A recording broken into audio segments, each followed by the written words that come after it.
తెలంగాణ రాజకీయాలు రోజురోజుకు రసవత్తరంగా మారుతున్నాయి. బీజేపీ నేత మాజీ ఎమ్మెల్యే ఎన్వీఎస్ ప్రభాకర్ తనపై చేసిన అవినీతి ఆరోపణలపై ఏఐసీసీ ఇన్ఛార్జ్ దీపాదాస్ మున్షి మరికాసేపట్లో నాంపల్లి కోర్టును ఆశ్రయించనున్నారు. తాను క్విడ్ ప్రో ప్రోకు పాల్పడ్డానంటూ గతంలో ప్రభాకర్ చేసిన ఆరోపణలపై దీపాదాస్ మున్షి పరువు నష్టం దావా వేయనున్నారు. తెలంగాణ రాజకీయాలు రోజురోజుకు రసవత్తరంగా మారుతున్నాయి. బీజేపీ నేత మాజీ ఎమ్మెల్యే ఎన్వీఎస్ ప్రభాకర్ తనపై చేసిన అవినీతి ఆరోపణలపై ఏఐసీసీ ఇన్ఛార్జ్ దీపాదాస్ మున్షి మరికాసేపట్లో నాంపల్లి కోర్టును ఆశ్రయించనున్నారు.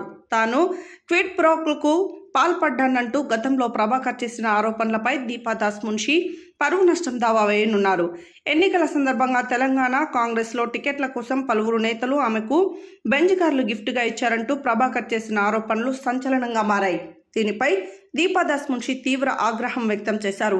తనపై అనుచిత వ్యాఖ్యలు చేయడంపై ఇప్పటికే ఆమె లీగల్ నోటీసులు పంపించారు. ఆరోపణలపై ఆధారాలు చూపించాలని, లేకపోతే 10 కోట్ల పరువు నష్టం దావా వేస్తానని దీపాదాస్ మున్షి హెచ్చరించారు. దీనిపై తాజాగా ఆమె నాంపల్లి కోర్టును ఆశ్రయించనున్నారు. కొన్నేళ్లుగా కాంగ్రెస్ ఇన్ఛార్జీలపై అవినీతి ఆరోపణలు వస్తూనే ఉన్నాయి. గత 5 ఏళ్లలో 2 మాజీ ఇన్ఛార్జీలపైన ఇలానే ఆరోపణలు రావడంతో అధిష్టానం వారిని పక్కన పెట్టింది. ప్రస్తుతం ఏఐసీసీ ఇన్ఛార్జ్ దీపాదాస్ పదవులు ఎన్నికల్లో టికెట్లు ఇప్పించేందుకు బెంజ్ కార్లు తీసుకున్నారనే ఆరోపణలు సంచలనంగా మారాయి. దీనిపై ఆమె పరువు నష్టం దావా వేసేందుకు నాంపల్లి కోర్టుకు వెళ్లనున్నారు.